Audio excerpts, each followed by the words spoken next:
Alright, and welcome back to A Journey to King's Cross, a Harry Potter book podcast. Don't mind the cats. We are now going to be starting Harry Potter and the Chamber of Secrets, Book 2. Arguably one of the better books and better movies of the overall series, in my personal opinion. We can start off hitting the artwork. It's a little weird, to be perfectly honest, with Chapter 1. The worst birthday. It really turns out to be the worst birthday, too. Oh, are we discussing the artwork now? Yeah. Oh, okay. We only did that because we didn't do any of it at all and everything. So when you brought the thing out and pointed to the actual artwork and everything. No, I was trying to get you to do the title call. He forgets his own format. We just started a second book and everything. I figured we would talk about the cover and like some of the artwork and everything, and you're like, nah, we're gonna start talking about we're gonna drop the chapter number right now. We didn't talk about the cover for book 1, did we? We did not. No, we didn't. We did not. Huh. To be fair, Oops. overall, if we want to actually hit a couple of things, depending on how much time we have and stuff, the actual book cover for this, as you can see in our overall image, is pretty relatively simple. Lightning bolt. The sword of Gryffindor at his hip looks very different compared to what we end up seeing. Oh, yeah. Even that's like a pirate rapier. See, I should have brought my copy because I have the hardcover edition. So you get the whole wraparound picture. Because I'm pretty sure that in the hardcover edition you see Ginny and Ron hanging on to Harry's leg at the bottom. Really? I think there's so. an extended art edition that so you don't it see. spoils the ending, more or less. Yes. Yeah, I'm it's gonna look got this up Harry over. hanging onto the bird, and yeah, it more or less kind of spoils the ending. But yeah, we But you have no idea what it means. So technically, I think by accident, this is technically the first Harry Potter book I ended up reading, and funny story about that, I ended up skipping through and skimming it more than actually reading it because I was trying to impress my 5th grade teacher because some other kid was reading faster than me. And so I ended up skipping towards the end and being inhumanly confused because obviously I wasn't actually paying a whole lot of attention to every single little detail. Oh, man. But this was really technically my overall starting point when it came to the franchise, was reading through the second book and everything, and being horribly confused and lost. Thank God for the movies, because once I actually watched the movies, I was actually like, okay, I get it. I understand what's going on now. So, anybody else got any, like, special moments or occasions with the actual second book? I'm guessing... Is there, like, anything even mentioned with the hardcover version, or did you just... So I just looked it up. Yeah, it does show Ron hanging on to Harry, and then Ginny hanging on to Ron, and then there's a black cat, and you can see the basilisk, or the snakes, climbing along the windows in the back. I think that's in some of the artwork that we actually have a hold of for, like, the basic paperback and everything. But, yeah... I'm guessing since Kimmy's being quiet and everything, she doesn't really have anything to Yeah, add. I was looking at the picture too. But yeah, no, I don't really have any special moments about the book. But I do have a story about the movie that's kind of funny. Hit me. So when we went to go see the movie, because by this point my parents had acquiesced to my request to enjoy Harry Potter. And boy, did I get fully immersed. But, so we went to go see... Like, what the year that came out, I'm pretty sure we saw 2 movies that year, because I think it was the same year that Spider-Man came out. Don't worry, this is related. We went to go see, I don't remember what order it was, but when we saw Harry Potter, my younger brother, who is 4 years younger than me, we watched Harry Potter, and the scene in the forest, when all the spiders come out, nothing, no reaction. But when we had gone to see Spider-Man, the scene where the spider bites Peter, where it's all closed up on it, my brother screams in the theater. To be perfectly honest, this Chamber of Secrets is definitely one of those... hope you're not too afraid of spiders, to be perfectly honest. Right? Because, like, even though, like, it's, whatever year that was CGI, those spiders looked pretty terrifying, especially if you were a kid. Yeah, but the movie, not the book. All right, now let's jump over onto chapter 1. We have the worst birthday party. The actual cover for it, I feel like Harry's head is way too big for the proportions of his actual body. Oh, in this- absolutely, with the in this artwork scene. there. The Oh, head yeah. looks weird. I But mean, it goes back to what I was saying before, is that the chapter art is semi caricature. Like, it's over exaggerated for some of it, I think. Yeah, I can get that and everything, but it's so weird to me. That's fair. This is one of the highly detailed pictures, though, because you have like shading of the cloud of the sky and the cloud, and you have all the bushes surrounding Harry and the grass. Like, it's very, very detailed. Yeah, and of course you get the eyes of Dobby in the actual shrub We bush don't know and it's everything. Dobby yet. Well, it's anybody who's listening. Spoilers. Anybody who's listening to us at this point, the book's. It's been almost what 2 decades now at this point. I mean, to be fair, if you weren't ready for spoilers, then What are you doing here? what are you doing here? Or You have been lost in your trip through the internet, my folks. or we've spoiled the entire series for you in our last in all the podcasts previous. So you shouldn't be complaining at this point. To be perfectly honest, I'm like not too like this is a relatively like mundane chapter, all things considered. It's depressing though. If I were to like throw anything at this, the worst birthdays definitely lives up to its name, even though it doesn't actually hit the end of the actual birthday in question. Right. Since we end with him basically going upstairs, pretending he doesn't exist. On his birthday, after just having been forced to do manual labor in But- the hot summer sun all afternoon. So much of it too washed, Jeez. and he's 12 and he's painting benches. He's what else Mul- was he doing? Mulching the garden. Mulching the He garden. was putting down manure in the garden too. trimming roses, Like, not gonna lie, washing the car. I'm a That's- full grown ass adult, and I'm tired after mulching my one garden. of those activities. Yeah. This would definitely be one of those massive days where, you know, like, you've gotten so much done, basically. This, like, I have to admit, though, Dudley coming around and stuff along those lines and being scared by hocus pocus, jiggery pokery, basically. I was like, geez, Harry. So, Like, right. Harry may be completely and totally miserable, but man, he's willing. He'll get his kick somewhere. Yes. Even if it means paying for it later. So, and it's like you see that like what's crazy is that the Dursleys are so terrified that he's going to use magic, and even like when Dudley tells on his mom, and she's like, oh, and it says that she knew that he hadn't done anything.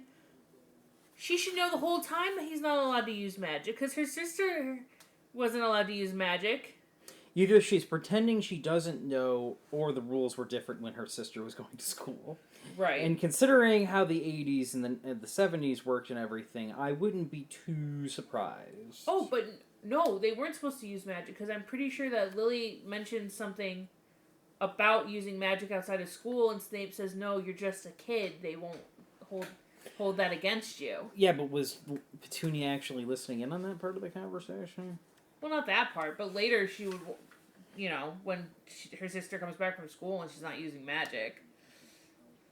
You say that, But she could have just you- ignored her anyway, so it would have but had no idea. One of those things where you could literally chalk up just about like anything when it comes to Petunia's behavior, because True. she's not a nice person. She swung a frying pan at the back That's of Harry's true. Those head. things are heavy. And even if it wasn't like a cast iron one, it's like an aluminum one, but That's still gonna send Harry to It's gonna the ER.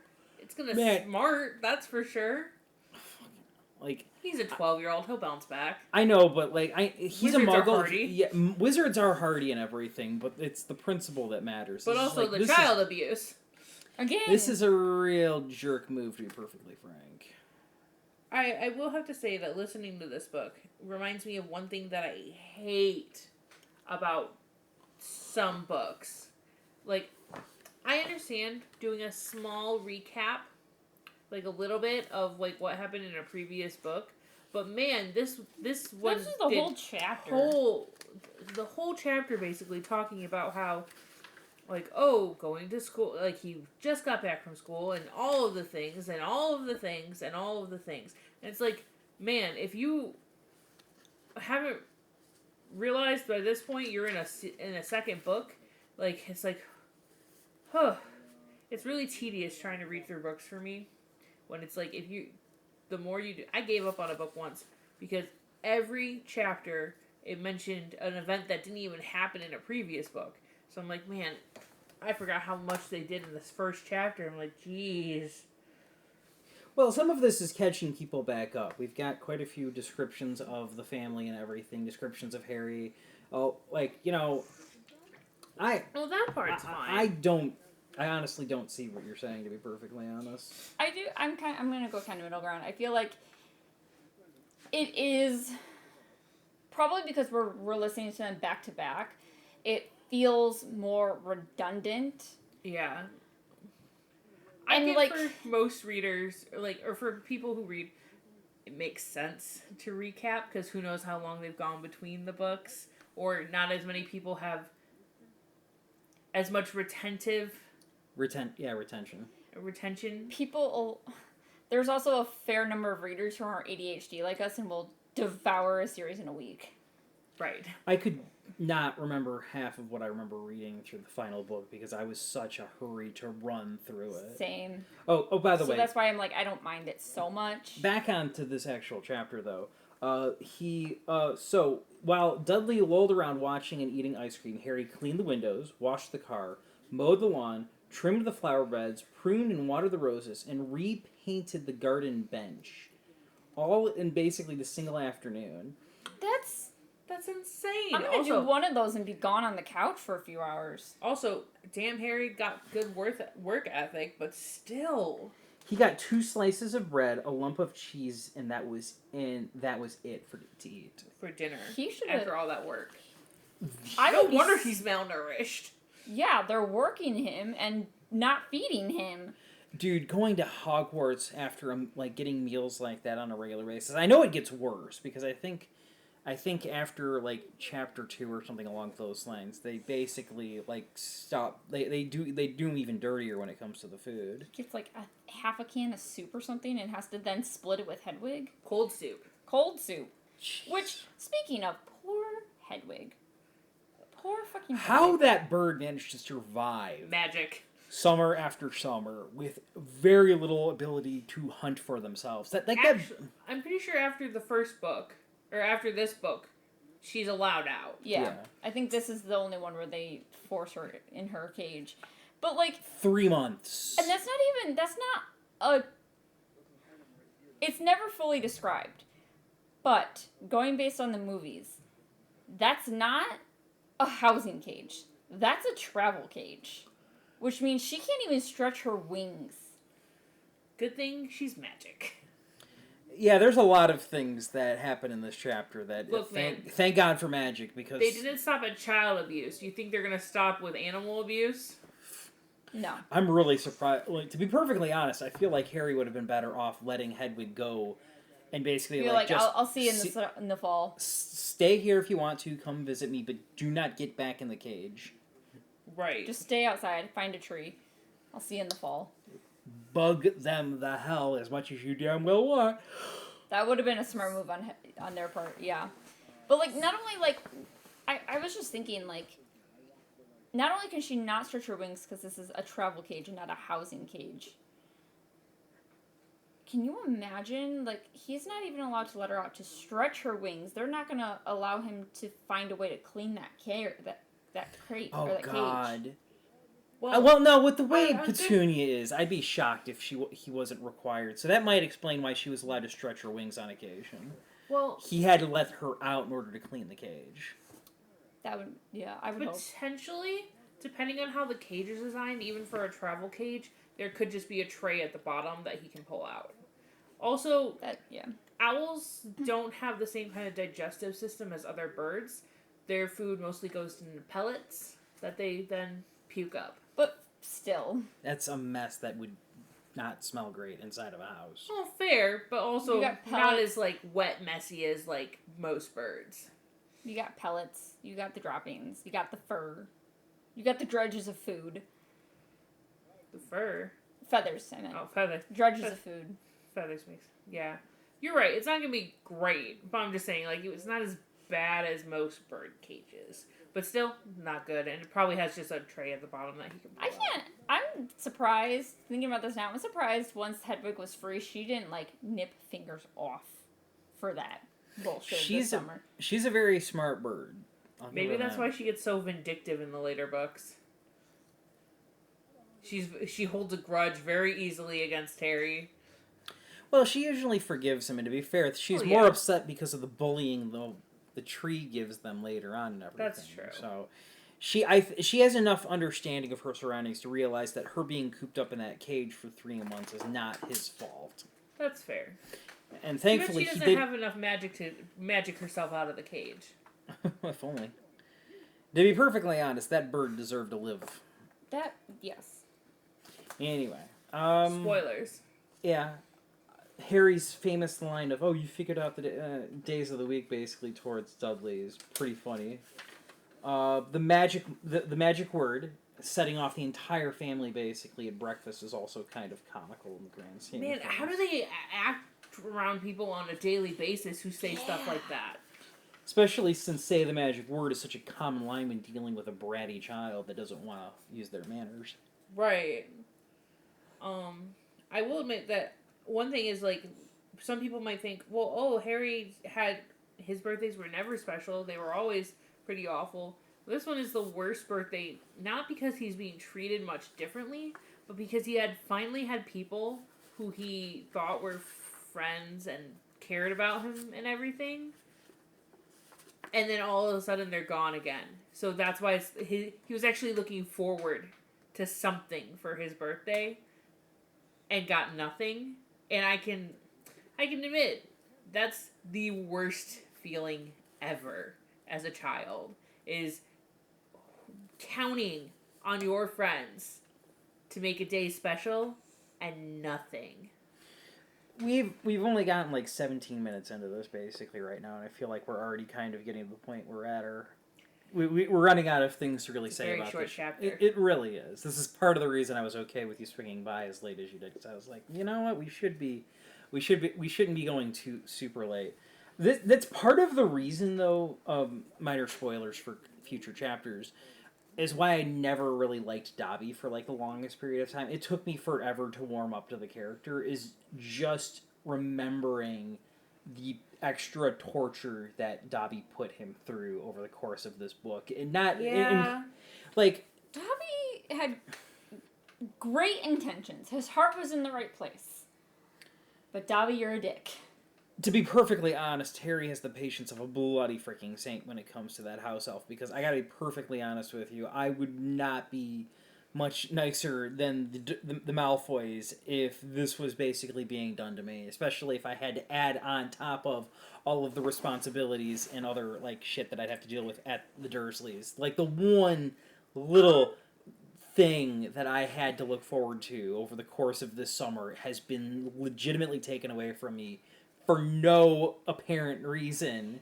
Yeah, I would have been like, Dobby, I love you. I'm gonna murder you. To be fair, Harry's just sort of like, don't ever try and save my life again. Right. That might have been a movie thing only. To be fair, there was a couple of things that the movie did better than the book, in my personal opinion. Fair.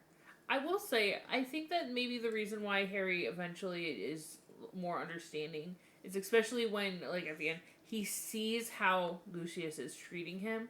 Like, the whole time he keeps seeing the pain that Dobby's going through all this. Granted, he's like, you could just stop and not put yourself in pain. But I think he kind of relates to Dobby in the fact that, like, that's how the Dursleys treat Harry as, like, a house elf. So, that's probably why he's more willing to forgive. But you're right, this is the worst part of everything that Dobby does, is that makes him feel isolated and alone. And that's horrible. Dobby, what the heck? To be perfectly honest, though, house elves are, like, really badly treated over the course of this entire series. And I'm kind of disappointed that the rest of the Harry Potter universe kind of sticks their nose up at Hermione when she tries to actually, like, do something about this issue, you know? Yeah. But there's a lot of hate against Yeah, intelligent, non-human creatures. to be perfectly honest, like, the fact that all of these issues get brought up and do not get touched for the remainder of the series, so to speak, is kind of disappointing in the grand scheme of things. If I mean, some of the prejudices come up a little bit. Yeah, but they're like touched on heavily for a book, and then it's just like dropped like a hot potato. Kinda, and yeah. there's no fix or any type of like reparations or any attempt to try and help those people. Like, part of the reason like Voldemort gets so powerful is because there's a lot of magical beings that feel underrepresented in the wizarding world. Werewolves. Yeah, like Werewolves. And some of Even them giants. Giants, centaurs. The centaurs don't really join Voldemort though. No, but they don't exactly do anything until after Harry ends up dying and everything. Right. And they kind of like, oh shit, we kind of need to do something because they do end up like, but they're not treated very well either. Oh my gosh. What if the whole reason that the centaurs never joined until after Harry did his sacrifice was because of the prophecies they made in the first book? And they're like, we can't do shit until he comes to his fruit of his, or the culmination of his destiny. And if we help before then, he might not do his destiny. They absolutely would. They would. To be fair, Little shits. every single everything Ferenzi basically says is right on the money. He does end up dying, and he ends up dying in that damn forest. It's just so happens it was a couple of books early. 6 years later. 7 years later? Yeah. Something like that. I lose track of the timeline in the 7th book. But anyway, back to the 2nd book. Yeah. Harry has some very acute senses, noticing that there's something in the bushes, even though, like, he ends up thinking, oh, maybe it was just a trick of the light or something. But the fact that he's like, huh, I'm being watched. What the fuck is that? Let me watch it back. Oh, maybe it was nothing after all. Seeker. But damn. He's a seeker. This guy's got to have keen frickin' eyesight. He's got to be able to find the golden shiny on the middle of a field, of a football-sized field, and everything. With not even like the ability to just be on a flat plane, he's got to deal with a whole 3-dimension and everything. So, kind of surprised he didn't notice the house elf sooner. Because if he'd been doing things over the course of the entire summer, it does kind of surprise me that Harry didn't pick up on this at some point sooner. Right. But, it's a good starting point for the book series itself. There's something else I wanted to check real quick, because... Well, while you're checking that, any comments about, like, how you feel between, like, the first chapter of this book compared to the first chapter of the original Harry Potter? This one's so much easier to get through. It is. The first chapter of the first book was so dull. Yeah. It was so hard. Oh, that's another thing that I thought was weird. That she went over Quidditch in the first chapter. Like, why do we need to go over Quidditch right now? That was weird. That was something I was thinking of, is he was saying, he's like, I hope I don't get kicked off the team for not being able to practice. You can't do magic. You really think you're going to be able to fly your broom? Right, yeah. I think he does end up practicing to some degree at the Weasley's house. The Weasley's house makes sense, because most wizards are going to live in a wizarding community. Or they're going to live out in the boonies. Mudbloods obviously live in the suburbs. Right. Mudbloods. Wow. Why did I say that? Racist. Muggleborns. Wow, I wasn't even thinking. I think your inner Slytherin's coming out. I mean, Muggleborns all live in the suburbs. Wow, that was, like, rude to Slytherins. I'm a Slytherin, and you don't see me here using slurs. I'm gonna get ragged on. It's just, I accept it. Moving on. Muggleborns. But again, obviously, they're all gonna live in the suburbs. Like, they're not gonna be able to play. They're Yeah, not gonna be able to practice broom. To be fair, none of them is going to be able to practice. I'm going to be perfectly frank with you. If I was in Harry's shoes, I would have gotten on the homework on the Hogwarts Express home and pray that I got enough of it finished that I wouldn't be... That's the thing that boggles me more, is I never remember getting sent home with homework over the summer that was actually due for anything. Mm-mm. I was, but that's only because I had AP classes that I had signed up for, so I had assigned reading to do. Oh, okay. To be fair, that's just how too bad. Not that I maybe ever actually did it. That sounds like. Yeah, I don't think I had any sort of But no, like, summer homework. I mean, that was about it. It's a private, whatever kind of school Hogwarts is technically is. It's a boarding school, so it's different. That's and true, It's 'cause- Britain, so it's different, and it's the early '90s, so it's really different. Yeah. Also, well, I feel like there would have been less homework for the summer back then, at least in America. But also, in America, you don't typically know you don't know what teachers you're gonna have for the most part until fall when you go to orientation and get your schedule. Listen. So how are they gonna assign homework? Having children in school, last year we knew teacher assignments like at the beginning of the month, beginning of August, because in the city we go back the week before Labor Day, so they have like a 3-day week and then a 4-day weekend. And so we have like all of our school supply lists and registrations done in July, and then we know our teacher by like the beginning of August. And this year, we're starting school in a week, and we still don't have registration done, and I don't have a teacher assignment. I mean, she's in She'll be going into second. second. Okay, that makes it gets a little less. When it's kindergarten and first grade, they're more focused, I think. No, it's like school. It's the school's just district wide. changed? Yeah, because they're changing something over, so it's district wide, but it's still like. But yeah, and going to a private school, like you said, you very much know what class you'll have the same teachers as you did the year before. Yeah, more. It's very easy to assign you your homework. Oh God, that would be so annoying. I would hate to be a teacher at Hogwarts. You have to teach over the course of a week 7 different grades worth of wizards, basically. You got multiple houses for each of those groups, and so to speak. So you could potentially have 2 super long ones where you've got a double, like where you're dealing with 2 houses, or 4 individual, like shorter ones, each dealing with each grade and everything. Yeah, but we calculated all the students, and it's really not that many-ish. Especially if you're only teaching one subject. And I think they have it broken down, so they probably only have, like, the first year Gryffindors twice a week. Yeah. For each class. Plus, not all of them have all the students in the later grades. Once they hit, 6th year? Students can drop classes. Something like that. Because, Harry wasn't going to take potions and everything. So it's not as bad as you think.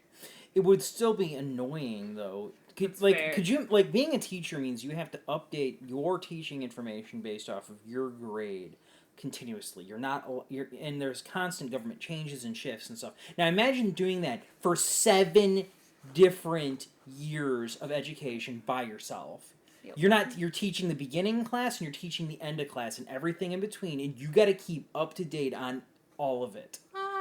That's fair. That's fair. But in the wizarding world, I feel like things don't change that much. Considering what Umbridge basically did... Well, that was the Ministry getting involved. That was a huge turnaround. Well, that doesn't necessarily mean that smaller things like that aren't popping off to some degree. Hell, the universe itself changes over the course of the 7 books, where smacking somebody upside the back of a head with a frying pan can be taken as more comedic rather than something that would actually be dangerous, where it would be in, the later ones. But, as we're based in, if we look at the other teachers, it's basically, they pretty much get to, get their own curriculum. I mean, look at Gilderoy. He changes... He basically taught from his own books. Yeah. So I do see that, but my thought with the poor teachers is that they have to do all of that, maintain the 4 heads of houses have to maintain their house, and then they all have to do some sort of night watch patrol. Rounds. That would suck. Oh, this year is really understaffed. This year would have been miserable for the teachers. Could you imagine? Oh, right, having I've got an extra entire day of shifts. teaching, basically. And now we gotta make sure none of our students die. Because now we have to, towards the end of the year, they have to walk them between their classes. Oh god, yeah. This year was probably like one of the worst for the actual And that's teachers. a big school. Well, I'm pretty sure the third year was pretty bad too, because they actually knew what the threat was then. To be fair, they were in a lot less danger that year, considering. That's true. But They just had one student. Oh, I'm surprised he didn't have an armored guard around him all the time. really kind of, I feel like having somebody with like a couple of, you know what, that would have been smart. A couple of orders with Polyjuice Potion basically get to jump into the school or be teachers' aides or something along those lines, just to Or just have invisibility spells walking around. Oh, they would have gotten bumped into with all of the That's kids true. running around, so they'd be like really confused. What's with all this invisible shit? Assign a ghost. Ghost can turn invisible. Why not? Dude, that would have made so much sense. Like, as soon as Voldemort tried to get Harry in the end of book 1, just be like, Nick, you're on guard duty for Harry. Don't let him out of your They sight. don't need to sleep. Oh. They don't need to eat. They know. I know why. You're right. They don't need any of that. Dumbledore wouldn't want anybody watching Harry because then Harry can't get into mischief and find out all the things he needs to find out and get tested. That's where... you could This do is- Peeves, but then you get, like... But this is just for year 3, is what I'm worried about. Oh, yeah, Yeah, you're that's free. fair. Because year 2, a ghost ended up getting freaking attacked. Oh, that's so... right. Nick did get... Yeah, so it's like you could be whatever you want. You can come That get was, the smoke. Unprecedented experience. But I did want to talk about something else from this book real quick. Okay. Since we're meandering. So when they're talking about the dinner party, and Harry mentioned that there's some rich builder and his wife are coming to dinner, but then they want Dudley to say, I wrote about my hero in school, and I wrote about you. God.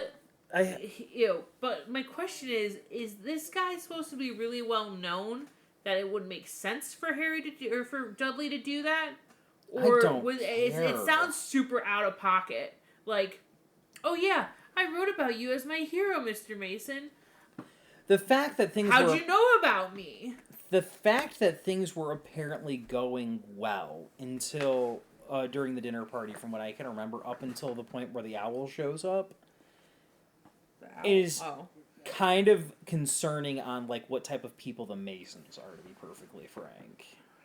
Well, I mean, I'm pretty sure that the Dursleys are a very put on a good front kind of people. Oh, no doubt. That's not the point that I was making, Oh. though, is the fact that this sort like, if Dudley brown-nosing like this, and Petunia, like doing what her, like, all three of them acting the way they've been planning to act out and stuff along those lines, if this works on you, you are used to getting your ass kissed. Oh yeah, well... And that does not really make you the type of person I would necessarily want to hang out with or really be around. I mean, I wouldn't want to hang out with the Dursleys no matter how they acted. I feel like either the brown-nosing or the just being a terrible people in general. Either way, it's like, no thanks. But you're right, that does make the Masons be, look, eat the rich, it's fine. To be even more funny and everything, I remember, I didn't read it, but I remember stumbling across a fan fiction back when I was reading a lot of fan fiction, and it was one of them where Harry ended up getting adopted by the Masons, and I was just sort of like, yeah, that doesn't work in any way, shape, or form that makes me think that was a good idea. Unless for a the fan Masons fiction. were secretly a wizarding family. Yeah, the fear of owls does not help that issue in the slightest. I'm not saying it's a good theory. I'm just saying. Besides, just because you're a wizard doesn't mean you can't be afraid of birds. I mean, it would make things really fucking difficult going to Hogwarts, considering that every single fucking day mail time comes around. I'd be like, could you imagine being absolutely terrified of the mail carrier? Every single time they drive by your house, you start freaking out. God, that would be miserable. I've met dogs.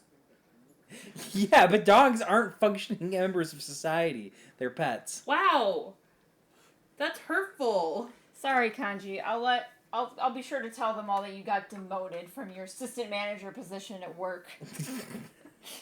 Wow. And he hasn't been paying rent? Dick. Look, that's on you guys. You adopted him. He's your child. He basically is the equivalent of a 3-year-old, so, not too far off. He really is. All right, we've managed to knock out about 34 minutes of this and everything. There's and no more to drag out. There really isn't. Most of what's mentioned in this is basically recap. All right, let's do the next chapter. I mean, it's 10:17, sweetheart. Have fun. I'm gonna go to bed. That's Yeah. fine. Honestly, that's part of the reason I knew that this chapter wasn't really going to be that heavy of one, so I figured we can run through this on tonight. And hey, at least now you are still on your 3-episode schedule. Which I appreciate. Alright. You can find me at Twitch at... Sorry about that. Cole Sanders. I've been currently playing through Persona 4 Golden. You can find me on YouTube at Brandy Wine Stitches or on Facebook, TikTok, Instagram at Hockeytown Candle Co. And you can find me at Luna's Creation Corner on all social media, except for probably Twitter. I don't think I have a Twitter. I mean, fair enough. Please like, X. subscribe, leave a comment. We appreciate any type of input and stuff along those lines. Tell us how badly we're doing. Tell us how great we're doing. I don't really particularly mind. Any attention would be great at this point. Right. And Oh, just think puppy about dog this. Think of all the Scottish parents who have to drag their children to London just for their kids to go to school in Scotland. Let's take a trip downtown, just turn around and come back uptown. It's like if they didn't hate the English enough already. Hey, you know what? If anything ever happens to break up Scotland and England, it'd be pretty bad for everybody else. Be like, hey, yeah. And no more Hogwarts Express. We got the school, not you. But until next time. Keep your wands at the ready.